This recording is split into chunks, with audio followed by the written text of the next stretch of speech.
Welcome to the Coach Cameron podcast. This is episode 530. This is our Sunday edition. We're going to try to do a better job every Sunday. Maybe not. We have a lot of things to talk about. We have Taylor Twellman's epic rant. And is there outrage today? I don't think so. We just like to scream about things and let things go. We also have ACL prevention and laws of the game with medulla oblongata. And, something else. I'm not sure.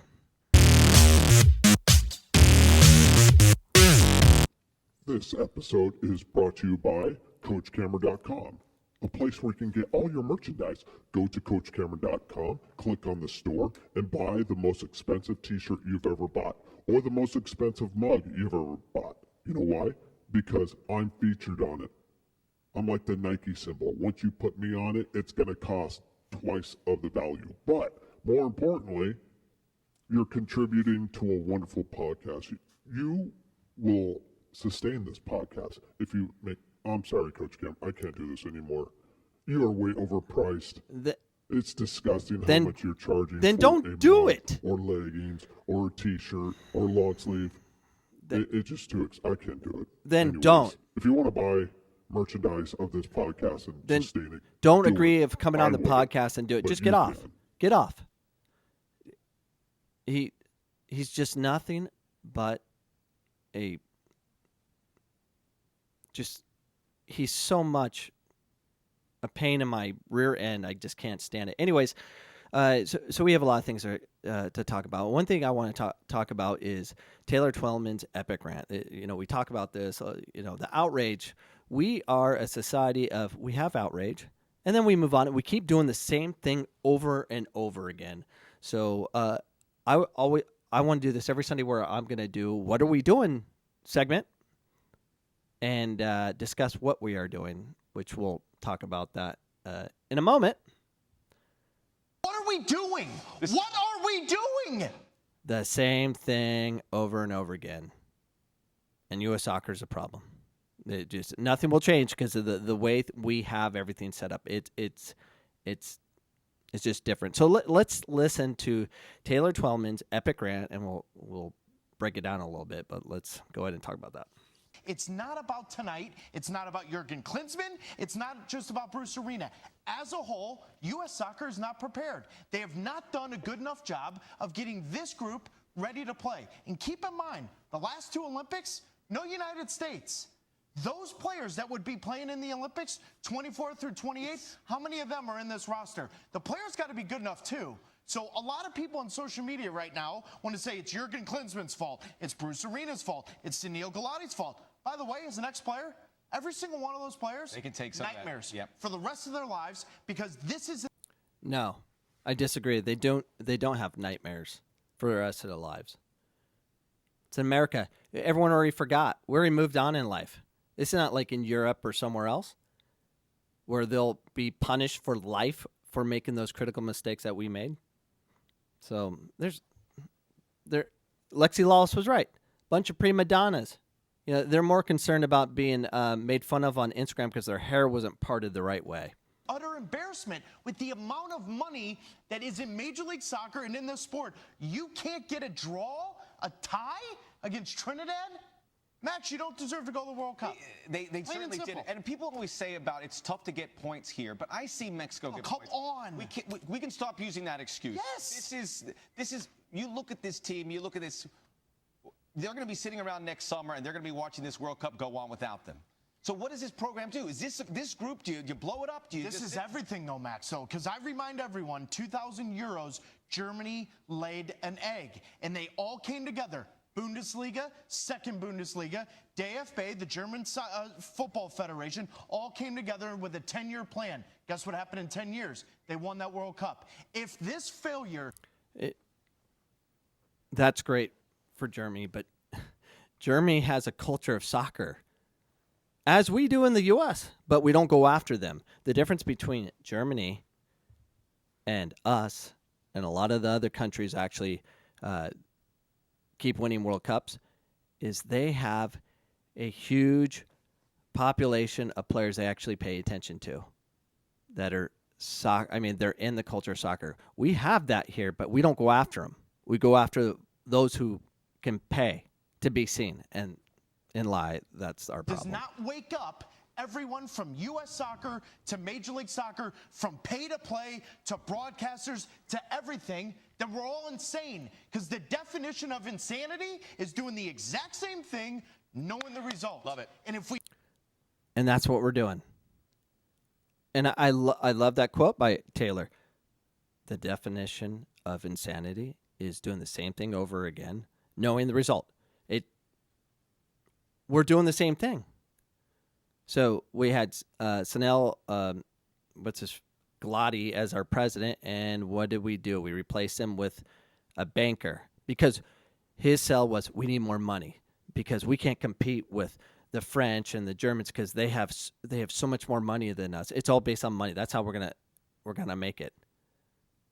And that would made more sense to me if it was about the we need lots more money because we have to pay the women off so they can stop complaining, so we can focus on fixing the men's and the whole culture we have, as far as our selection process and who we develop. We're developing players like Taylor Twellman, and I don't know this to be true, but I'm guessing that he grew up watching basketball and football and all those other things, and soccer was just something he did and he was just good at it, versus a whole population of people we have in this country that grow up watching the game, love the game. They can name every player in the Bundesliga and the Premier League and the Spanish League. They can name players because they watch them play. They go to dad's adult league games that, they get pulled out of school to go watch Champions League. Those are the players we want. Those are players we need to develop because they are part of it. There's something about having players that actually grow up with the ball in their foot when they can walk right away. It's different versus Taylor Twellman. Don't change it, and I mean everyone in U.S. Soccer, then what are we doing? What's the point? Because that should have never happened with the $1 billion plus that is going into Major League Soccer and youth development. That should have never happened, and it did, and every single person should look themselves in the mirror. And by the way, that's including myself. Yeah, I'm part of U.S. Soccer. We're all involved I in played this. for the program. It's embarrassing. We're all involved and we're sick, and we look at what this team has been able to do, and a lot of times the criticism comes and they repel the criticism. The criticism, it's going to come in thick and fast. Let's and I hear grow what up. you're saying now. The gloves are off at this point, and people got to be real. And Well, you and I have talked about this off camera. Well, guess what? I see that little red light. It's on it, and I'm going to bring it up right now. Okay. The gloves should have been off years ago. We should have been having real criticism. And the discussion after Brazil, Max, was can we beat the Colombias and the Belgians and the Argentinas of the world? You kidding me? We can't beat Trinidad on a field that's too wet and too heavy? What are we doing? What are we doing? This is the... All right, for the ones that listen to my live podcast, here's a segment. I'm redoing this segment because it went mute. And that was my fault because I'm a newbie. I don't know what I'm doing half the time. So what we're going to transition to is we're going to look into what have we done. So we're going to be talking about it every week about what are we doing, and it's the same stuff. It's the same people involved. It's, USL's going to be bringing this new thought process, and, you're going to see a video breaking down the whole USL expansion into the youth game, and it's the same stuff. Nothing has changed. So we have this minimized outrage, and it's sad and whatever. So anyways, apologize for the ones that watch my live view with me going muted, but I'm going to address that right now. So, have fun with this one. Freak. USL Academy player development model, more communities than ever are going to be able to offer a clear path to professional soccer. Traditionally, most academy programs field 3 or more teams between U15 to U19. Oftentimes, though, the top talent can be kept within their age group, limiting their exposure to the next level. By launching a USL Academy platform, these top prospects can be moved into a focused, pre-professional development environment with a direct and immediate connection to their local USL senior team. As teams are formed, clubs will have roster limits on the number of players included across the age range to ensure the focus remains on long-term player development. These programs will be driven by elite player development standards across a number of areas, including coaching, facilities, equipment, technology, fitness, nutrition, character development, funding, and much more. By focusing on a holistic player development approach, and by sharing resources already available at the next level, players will be able to make a seamless transition from youth to pro soccer. All clubs fielding a USL Academy program will be required to form a youth network. This helps grow the game at the grassroots level and allows players to move between each environment based on what's best for their long-term development. As more USL Academy programs begin to take shape, regionalized league conferences will form. And as USL continues to expand at the senior team level, even more pathways will open up while limiting travel demand for each team. Throughout that time, all clubs will also be able to continue participating in the USL Academy Cup events, ensuring the top talent gets to compete at the highest level throughout the year. Ultimately, by providing more communities than ever a chance to build a viable youth to pro pathway, the hope is USL can cast a wider net than ever and provide even more players the chance of chasing their dream of playing professional soccer. For more information and to stay up to date on all we're doing is competing for dollars. That's it. We're going to produce. You got the MLS Academy, now we got the USL. I mean, we have all these things, but we hit the bullet points that sell to parents. Look, we have a pathway to pro. It's going to be elite, and we're going to have cup events where everyone gets to compete at the highest levels. They're going to have nutrition. They're going to have fitness. They're going to have technology. They hit everything that sells to America. It's ridiculous. It's absolutely ridiculous. They're selling a product. I get it. But this is not what do this, like do ODP, do all these things. Create these things that people want to be part of, so be it. But we need to cater, U.S. Soccer, take your money and put it towards the communities that love the game. And they do it. Let me give you an example. So at Phoenix College, we've had 3 Player of the Years. In its whole historic history since 1991, we've had 3 Players of the Year. It's the most difficult soccer conference in the country. It's just very competitive.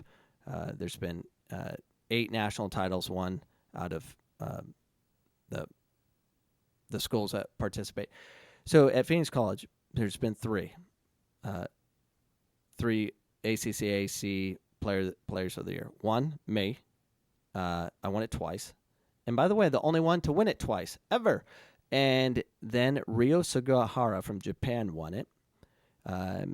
He won it in 2013. And then Joel Sengawa won it.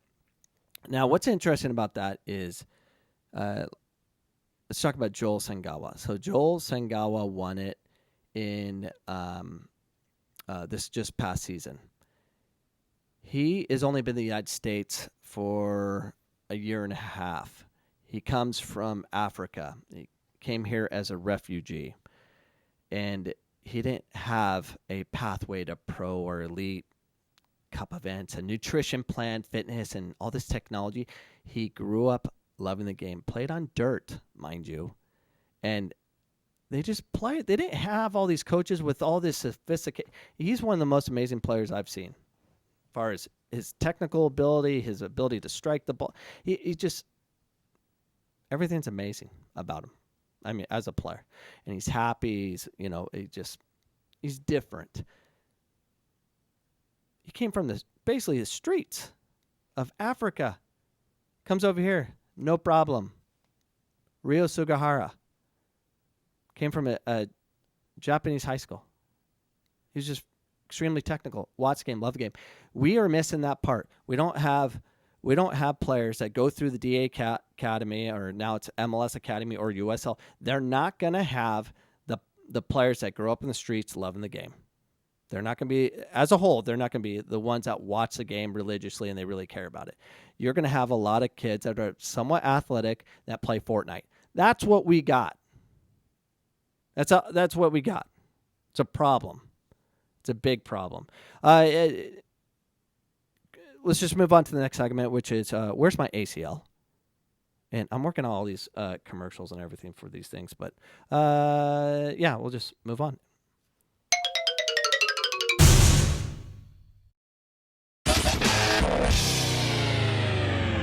Where's my ACL?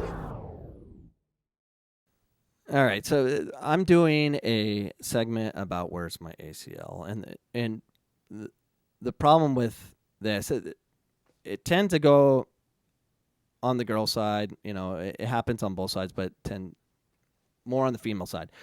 And I'm a big believer that it's more of a technical thing and bad coaching, which is causing ACL problems. And so what do we have? We have a huge increase in ACL prevention coaches and strength trainers. Went through the roof last 9 years. ACL prevention, longer than that. It just a lot of money's been spent on ACL prevention, and ACL actually injuries are increased. All-time high. Why? Because we're getting more athletes, especially on the girls' side, playing the game, but they're not good. And the coaching is terrible. Terrible. I went to an ECNL event, not last year, the year before, and it was supposed to be, it's an amazing plethora of recruiters, college coaches, national. I mean, I saw so many national team staff there. A ton. Actually, was it just this past December or January? Anyways, so I go, and there's national team coaches all over the place, recruiters and all this stuff. And I'm like, and I'm watching it. I was invited to watch one of my past players, who's really, really good, by the way, but didn't look so good because of the way they played. It was so system of these players look really good when there's no pressure, but when pressure is applied, it's a huge car crash. I kid you not. I was watching, and every 30 seconds, it was a collision of two girls that just fly into each other. And here's the coaching that you have. Go through her, put a body on, get stuck in kind of coaching. It's wrong. No technique whatsoever. The coaching is all based on winning right then. Not they refuse to take risk of allowing players to develop because it's about the coach and about winning and not about the players. If there's national team staff there, they're not going to care who wins. They want to know who can handle pressure on the ball. Eventually, sometime in your life, you're going to have to be able to escape problems, and they're not allowed to at all. They can't take a touch. They can't look up. They can't assess what's going on. They can't develop at all. And that's bad coaching. That's bad clubs. That's bad pay to play. The pay to play, you got too many parents are dictating things about, I pay a lot of money. We're here to win kind of mentality. Coaches will follow suit because they just want to get paid. That is a problem. That's why I'm not part of club. I can't be a part of that. I'd rather sit on the sideline where I'm at with Tuzos yelling at parents to shut up and fight the game that way. It's just, excuse me, it's just a mess. And it's disgusting to watch. And the only way we can improve the game is players have to develop. They first have to handle the ball. They have to look up and identify what to do with the ball and pass it to their team. They have to have a thought. They have to be able to fail and then think about it and go over that over and over and over again versus these car wrecks I see every 30 seconds at an ECNL event on the girls' side. Boys' side, same, but it's a little more technical depending where you're watching it. But it is a train wreck of crazy. Anyways, we're going to move on to medulla oblongata and laws of the game.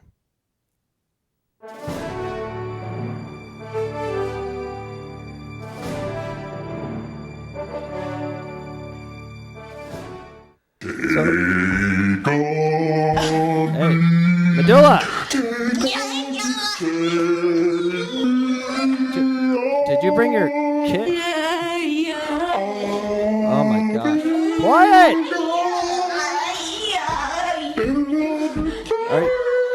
All right. I'm cutting you off. Quiet. Jeez. So, I have a new Twitter handle at YesCoachCam. Send me a message on there if you have any questions about laws of the game and what we should do with it. But we're gonna have medulla oblongata. We're gonna talk about shin guards. Do we really need them? What are your thoughts on that? I do. soccer players wear shin guards. Yes. Do you think they need them? No. I don't think so. I think most players play better without them. It's just a issue that they have to deal with that bothers them. Always pulling their socks up, having to wear the straps that match their uniform. Just nix out shin guards. That's the only protection we have anyway. We get blasted in the shin, you shake it off, rub some dirt on it, and keep moving. Stop crying about it. Everything's gonna be okay without shin guards. That's my view on this. I agree. I love not putting. I mean, my kids. When they're little, I tell them just don't wear shin guards. I think shin guards, especially at the younger ages, it's like a weapon to them. They think they go through everything. They need to be hurt early when they're not running 100 miles per hour like an adult, and understand you don't have to go through someone's leg. You don't have to do all those things. You can be more technical about things. But those are my thoughts about it. Cleats up tackles. Should we legalize cleats up slide tackles? Yes. Yeah, let's go ahead and do that. Let's play a game and legalize slide tackles with cleats up. We have no shin guards now. We're just playing with our socks. Cleats up, boom, hit your shin, out for the season. Yeah, let's go ahead and legalize that. No, don't do that. Referees continue to call the cleats up because we don't want to break ourselves, especially in this old, fragile age. Legalizing that will cause issues. And we don't want issues like tissues because they're all full of snot. And let's not get that snot on our shins.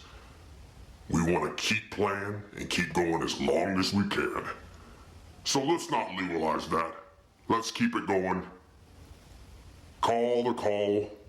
Cleats up. Get that red card out if you're going for the knees. Take those dudes out of the game from trying to ruin the players that are bomb out there. Those strikers that are getting taken down left and right, causing the concussions, causing the broken shin guards, causing the broken hands, flipping in the air because dudes can't stop you. Okay. Because you're just too quick. All right. You know what I'm talking about. I do, and that's just too much talking. Last question, so we move out of this segment. I thought it was going to be a fun segment, but it kind of sucks. But headgear, should we require this to wear headgear? Avoid concussions? Why did they have this years ago? What? I mean, people were getting concussions left and right. Matter of fact, I know a buddy of mine who had about 13 concussions. That's practically brain dead now. Floats around and talks to his shoulder. Where was the headgear back then? I mean, we could have used it. Players needed those back in the 50s when I played. I mean, I don't even know what I'm doing right now. I've had a lot of concussions. I think the little ones can use headgear, but man, they want to head the ball. That's the best time to do it when they're little. But that does the most damage to the cranium. You got something wrong with your medulla oblongata. Okay. All right, you're done. You're done. Thanks, medulla oblongata, for coming on. That's Laws of the Game. And we're going to move on.